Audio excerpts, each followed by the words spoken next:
so that did really well. That's great. And so thanks again for Mary for doing the research and putting that in the right place at the right time. As you came in today, you may have noticed some poles in the ground. We are finally moving forward with our sign project. Explain it to you, there will be 2 different stages of this because the parking lot that Mike Bennett's building isn't complete yet, so ours hasn't closed. The full plan can't be utilized yet until that one closes, this one opens. So what we'll have is 2 stages, and the way that we built these are that they're easy to replace or change as construction happens, and their lifespan is about somewhere between 7 and 10 years. But to walk you through the process, we've met with you guys, and then we took the initial concepts to the tenants, and then reworked how they wanted to be, how their branding and what they're called, and then placed signs in different places. Looked at it probably more than a dozen different times, and our ad agency was also very involved in trying to help us with this design. And so here's what you get. Here's what the final look will be as we put them in the ground. So we started putting them in yesterday, and you'll see the poles have to set in concrete. And as you get around towards the harbor resorts, some of those are temporarily placed because they'll move as construction happens. They're not in their exact locations. And so there, yes, at first look you can notice that there are a lot of things on there. Most of them are all heading in the same directions, or they fall off towards the end. When you get towards signs 6 and 7, you're basically at a stop sign or moving through the roundabout where you can see major landmark signs. And so we're using TGI Signs, who did Town of Mount Pleasant's most recent wayfinding signs. Our contact Jeremiah has been very helpful. And this will be the second phase. So when we do have our new parking lot, everything ends and it finally whittles down to 2 things: visitor parking and bus parking. That's very large.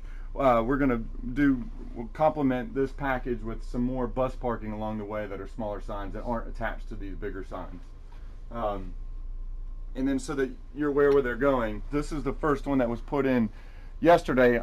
We stopped work because we noticed that the sun was coming through these. So yesterday afternoon, they ordered a backing to these so that they're a little bit more legible. So what you see now will still be adjusted a little bit as we go through.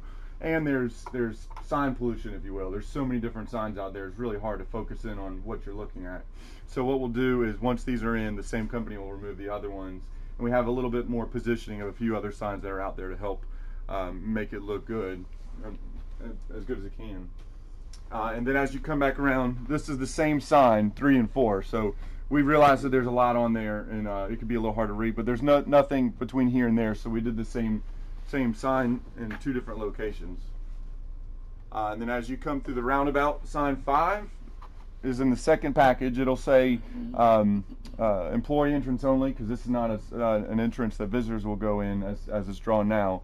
And then 6 is a roundabout, but this is one of the ones that's in a temporary location because that's right where the construction zone is. So we don't want to put that in only to pay somebody to move it again. And then this is another one that's in a temporary place. It'll eventually go on this side of the road where it's easy to see, but for now it's over here, almost where the other sign is. It's almost right in front of it when you come down. But of course right here you're coming to a stop sign, so everybody's slowing to a stop to see where they're going to go. And there's a big marquee, a big Harbor Resort and Marina sign there. And then as you come through, you've got sign 8 pointing to the marina, the fish house, and the taxi, and then eventually 9, which will be in the second phase, going into our parking lot there. But that is the sign package. I have printouts. I know it's hard to see on the screen, but if anybody would like to take one of these, you're welcome to it. I'll leave it back here with Matt, or you can get them with me. But the plan was for them to be totally done with the signs today and then clean up on Monday. Obviously with the new backing that we're having them do, I think it's for the good of everything, but it's going to delay that, kind of keeping up with the theme of this project a little bit longer. So hopefully by the end of next week, we should have everything in place. But thank you guys for the time. Thanks, Chris. Any questions of Chris? Hearing none. Mac, Executive Director's report. I tell you, and I'll take responsibility. I didn't hear you ask for amendments to the agenda when you did it, but I don't know if there's anything to hear from Darwin about the ops and facilities. Well, I asked him when I asked him about the finance committee. Very good. A couple quick things. First, one of the great pleasures of being the executive director is get to recognize valuable employees, particularly those that have been here for a long time and contributed much to what we are today. And first, I'm going to ask Gina to come up and join me, because this individual works for Gina. If you don't mind. Be delighted. You know, you've seen in your time here as board members a few of our old guard depart. David Clark, Royce Breland, that exceeded 30 years of service to us, and we have one today who will be leaving us in March, and that's Richard Gregg. Richard, would you join us up here, please? And he's a fixture. He contributed immeasurably to the success of the camping program from its infancy to where it is now coming back to today. And it's one of those unsung heroes. You don't see him very often in the limelight. He doesn't like that, but his contributions have been truly tremendous. And Gina, would you like to I add a few would. things, please? Yes, sir. So, as you guys know, Operation Overnight's been in existence for 20 years. 40 years, sorry. Richard, Gina's been here for 2 years. Yeah, sorry. So Richard's been with Operation Overnight for his entire career, and so we do owe him a lot of thanks in how it's developed and where it is today and how successful it is. And I know he's also proud to have two of his kids too working in the program as well, and so everybody's a big help. I keep asking him if he has any more children that he wants to bring on board, and he does not. So I just really want to say thank you for everything you've done. He's my go-to guy for everything Operation Overnight. And if you ever want to know a statistic about it, doesn't matter the year, the month, however, whatever you want to know, he's got it. He actually has a spreadsheet that spans 20 years. And so the spreadsheet goes back 40 years? Yes, ma'am. Yeah, okay. Right to All the right. beginning. Okay. But anyway, so I don't know if you want to say anything, Well, or just thank you for everything. I'm just very appreciative of the opportunity I've had to work here. I came to work here after Hurricane Hugo, and I really didn't expect to stay. I started spent a few years in public safety, making $5 an hour. I had lost my job due to the hurricane, and I was looking for somewhere else to go, but good Lord had it in mind for me to be here. And so I stayed, and I'm very appreciative of the fact that I was allowed to stay for 33 years. I actually, in the early 80s, was the first fire watch this program ever had. I worked for a security company in my early 20s, trying to figure out what I was going to do with my life, and had the opportunity to come out here. The company that I worked for was AAA Security, and the boss was asked to provide the first fire watch. The state fire marshal had said we needed a fire watch out here, and so they called me and asked me if I wanted to do it, and it was a chance to work 24 hours in 2 days, over 2 days, and not have have 3 days off a week. And when you're 22 years old, that's a good thing. So, so that's just very, very. I believe in the program a lot. I believe in what we do. I believe in Patriots Point as a museum and the mission that we have. And I know the program is set to do two things. That's to make enough money to help the museum survive, and also to teach. And so I'm grateful that I've had the opportunity to help people do that. Like I said, the Lord has watched out for me, and He's taken care of me, and I'm very grateful for that. And like I say, grateful that I was allowed to stay for 33 years. Thank you very much. Appreciate everything.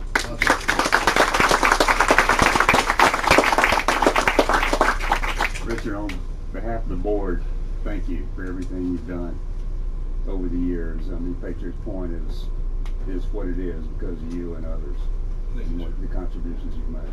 I appreciate that. Thank you. Mac, any? We have. I was missing somebody, but I want to ask Mike Hastings to join me up here, please, now. And we have two 25-year award recipients. Ms. Edel and Ms. Diane, would y'all please come up? We're missing.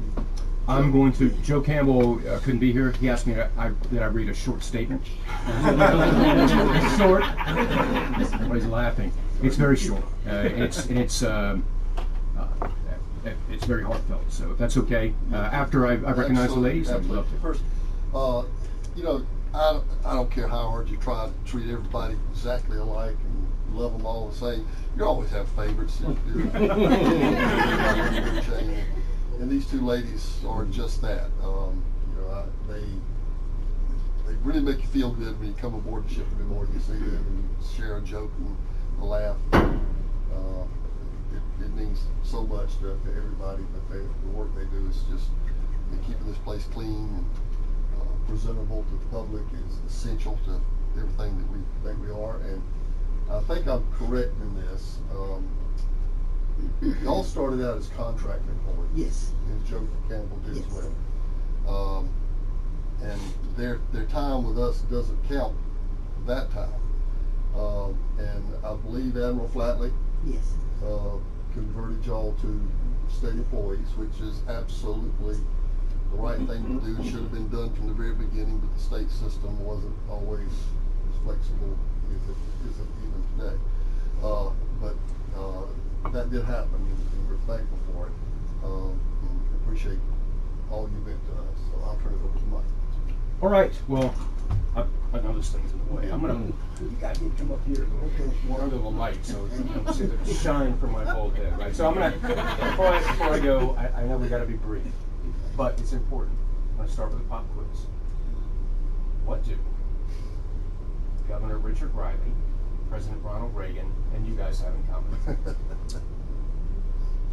Y'all started at the same time. Yes. 1982, these ladies started work at Patriots Point. So 14 years as a temp, 26 years actually as full-time employees. So 80 combined years at Patriots Point. Mac, you said way far more eloquently than I could, but I refer to them, whether you know this or not, as the mayor and the sheriff,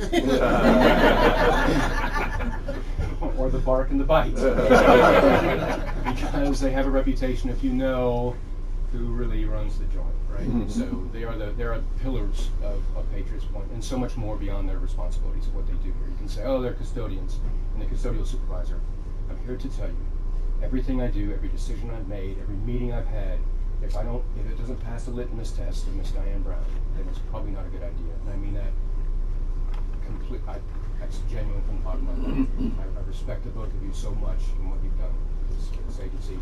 And there's many times you've seen me walking around and I've come and had a laugh with you because it's just, I need to maybe let off some steam. There's never not a time. Your entire crew is smiling, laughing, and you endure it all. You do everything. You're the support branch. You're basically you're the atlas. You're carrying this joint. So I really very much appreciate what you do. And I cannot repay you. So thank you for your 40 total years. 80 combined. Would you like to say? No?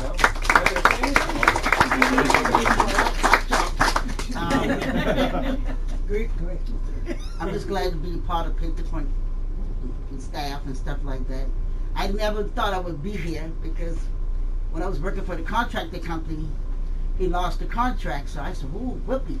I finally get some unemployment. I've never heard of it." But as it turned out, to this day, I still never received unemployment. I always had a job, so I'm thankful for that. I'm thankful for being here and joining y'all over the years. And I've seen a lot come and go, but anyway, I enjoy being here as Patriots Point employees.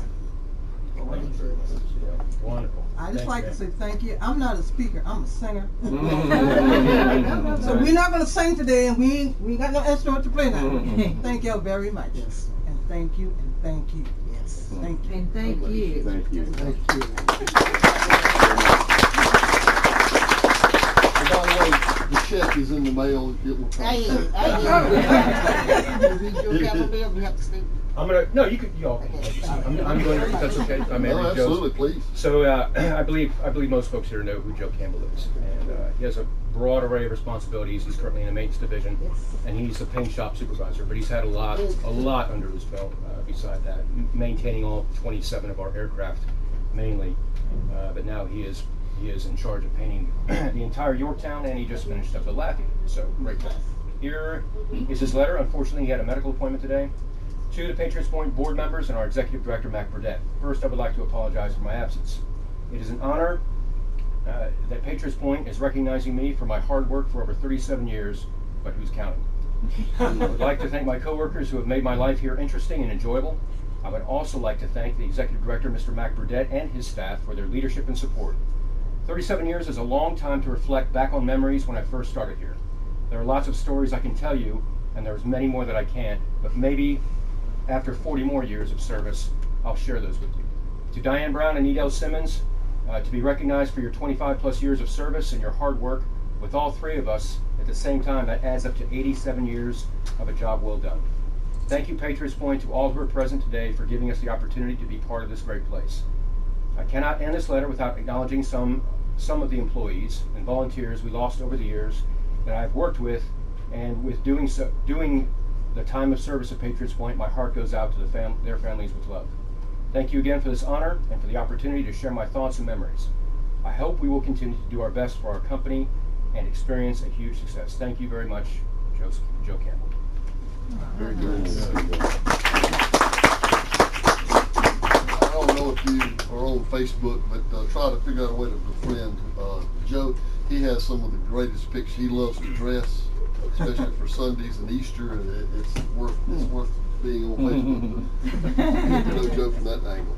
Special people. A couple other quick things if we could. Chris, do you have something you wanted to talk about? Do you need to? I want to do the filing later. Yeah, you don't mind. Hi again.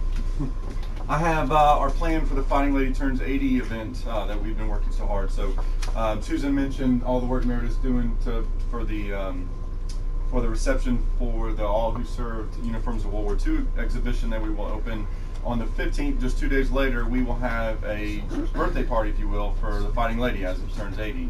She turns 80.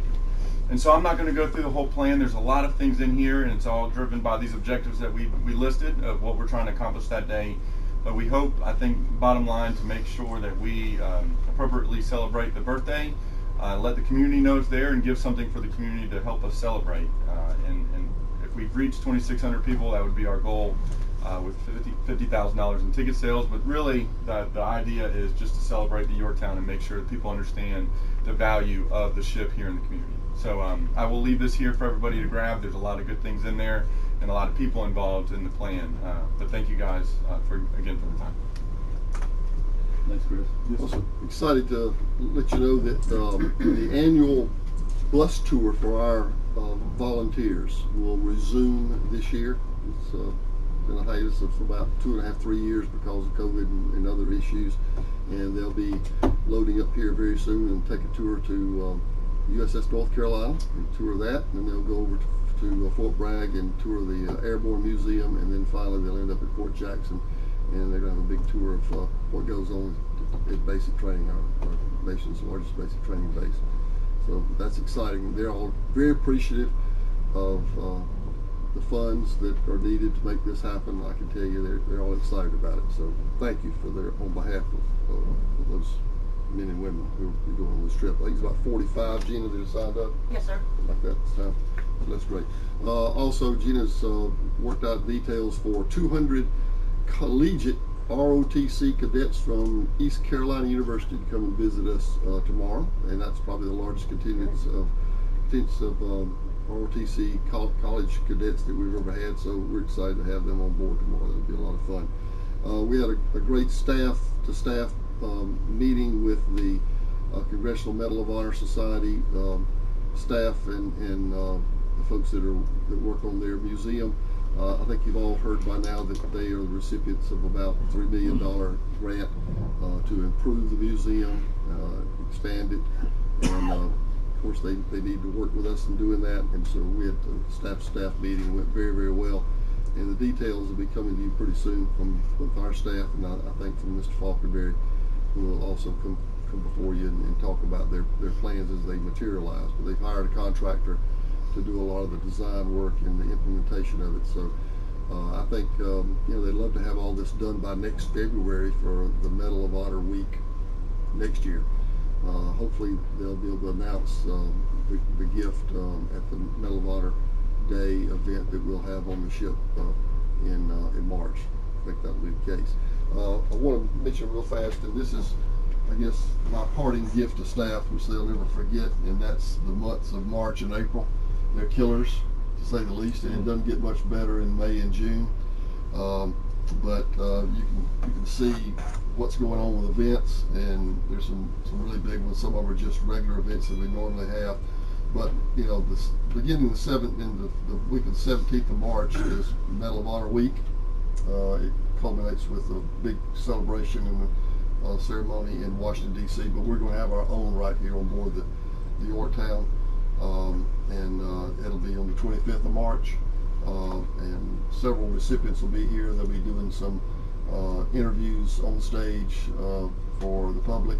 They're working very hard to try to get family members and the author of the book Devotion here, and there'll be a showing of the movie Devotion on that night, as well as a reception, etc. So that's going to be a lot of fun and exciting for us. Then, of course, at the end of March, we've got National Vietnam War Veterans Day. That has become just like Memorial Day is for us in 9/11. Those are days we don't miss anymore. We started that about 8 years ago, and it's expected, and it's not something that we take lightly. We try to put a lot of effort into it. So there's a number of events around that particular day. So if you get a chance, put that on your agenda as well. Several graduations from the nuclear school out in Goose Creek over this period of time as well. So that's always exciting, but it adds to what we have. Then you get into April, and of course the 80th anniversary is essential, something we are looking forward to, a huge amount of work, and it's wrapped around that is Race Week. Mayor knows a lot about that. Of course it's been here at Patriots Point for many years, but it's always been hosted by the Harbor Hotel and Marina. This year, for whatever reasons, that didn't work out, and so Mayor called earlier this year, around June, July, and said, would you talk about Patriots Point helping make this thing happen? This is the right place for it. There's no question about that. Patriots Point, Mount Pleasant, where it has been, where it should be, overlooking Charleston Harbor. I don't think you can find a better place for it, but it's a lot. I think they'll have probably 2,500 to 3,000 people. 2,500, and it's international. Yes, and there are people that do podcasts and things to an international audience. So if staff can work with them, not to just help them, but to make sure Patriots Point is in the background for everything. That's a lot of international publicity. It will give us a lot of recognition, no question, but it's going to be a lot of work, but that's what we do, so that's okay. But it'll last about 4 days here, and they'll have their their sign-ups on the ship. They'll have one of their big banquets on the ship, and in the midst of all that, we had already booked the high school prom here from Mount Pleasant, Beckham High School. So that makes it even a little more complicated, and we certainly are working with the town on parking issues, because we know that's going to be a big deal, because let's face it, this is one of the biggest months of the year here at Patriots Point, with spring break, etc., and temperatures getting nice. So just be aware of that, and you'll have a board meeting in the middle of all this. Okay, so we'll make sure we find a place for you to park, though. I promise you that. So I wanted to just share that with you just a little bit. It is some big happenings there. And let's see. Last, I'm going to ask Mike if he would give a quick report on the environmental assessment by the Office of Resiliency from Columbia. Mike. Yes, sir. So the assessment began on the 13th of January. There's about 16 people aboard right now. They divided up into 3 teams, and they are inspecting and doing an assessment on over 900 apartments on the ship. As of today, they're over 800, checking it for everything from all the hazardous materials we might have aboard, from asbestos-containing materials to lead, red paint, to PCBs, and of course we know about the bunker seed, fuel, oil in our tanks below decks. So it's a comprehensive survey across the entire breadth of the ship, just the Yorktown, not the Lappy. I want to make sure that that's understood.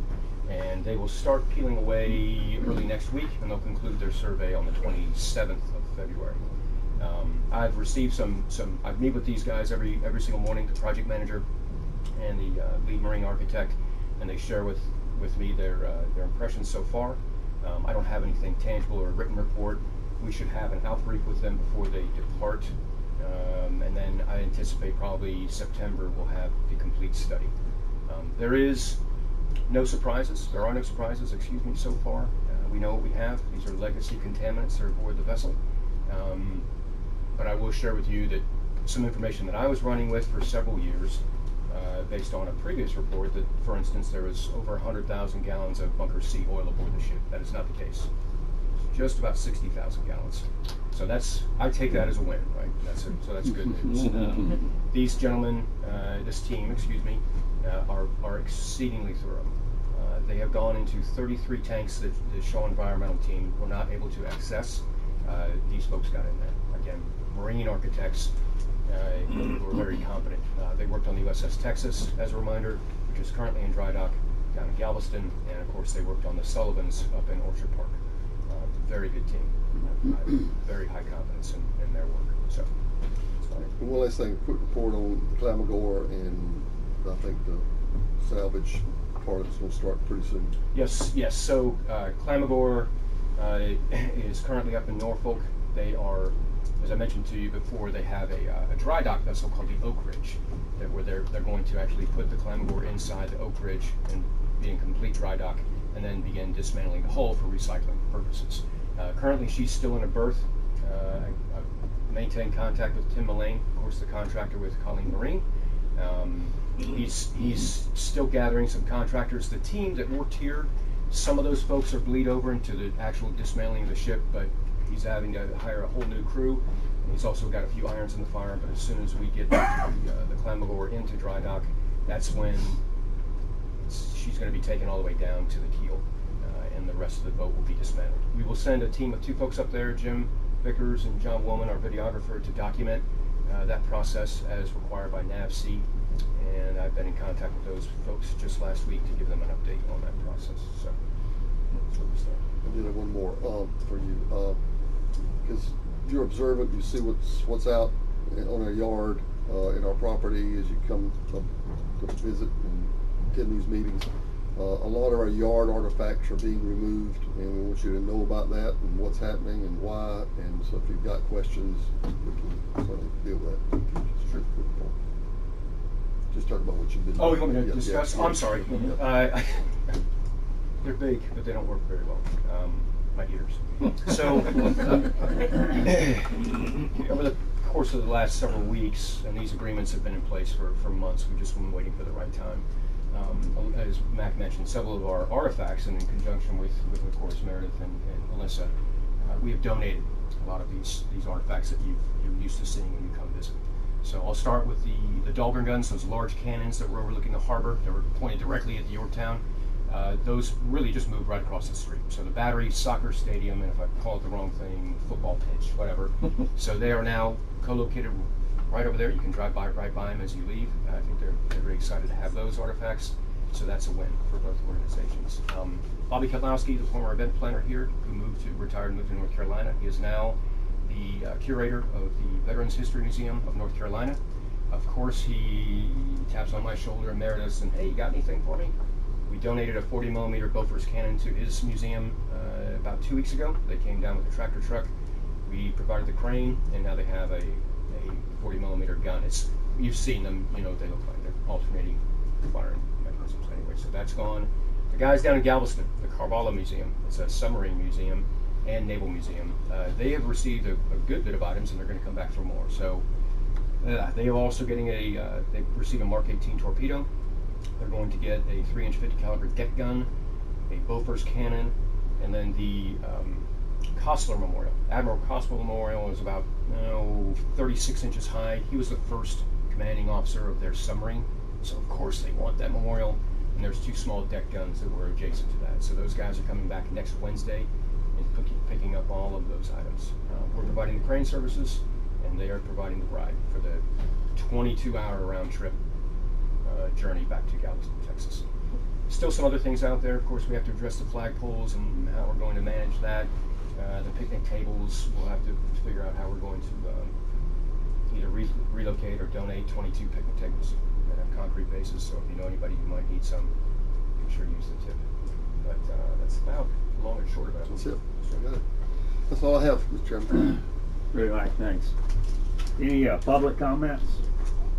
Just one. Mary? I'd be remiss if I didn't introduce our new staff members. This is Miranda Helton, our new registrar, and Colby Causey, our new archivist.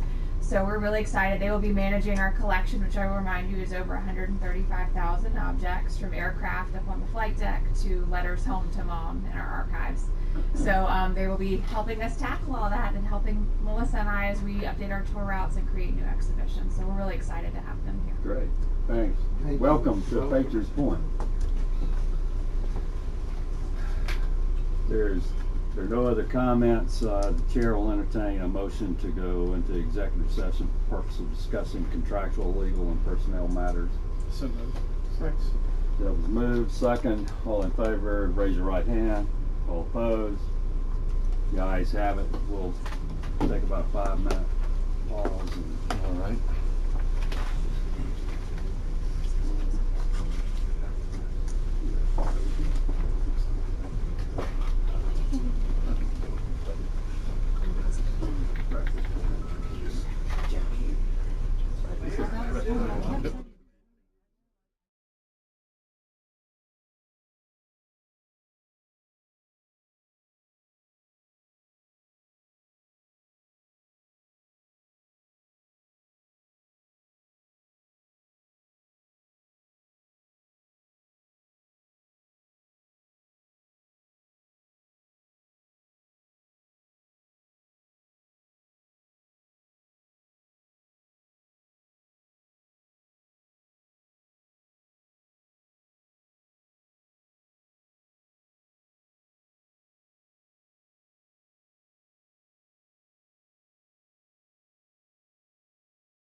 All right, we're back in open session. No votes were taken in executive session. Is there any other business to come before the board? If not, our next meeting is March 17th. We'll stand adjourned. Thank you. Can we get a replica Chinese spy Wait, I'll balloon? tell you, I won't be on Wouldn't that be cool? 17th. Come I'd like see a for you to have replica, back. a one shot. Yeah. Here, that's a religious holiday. Spy balloon, like the one shot down at Myrtle Beach. That would draw 50,000 people in the next month. Look Put that next to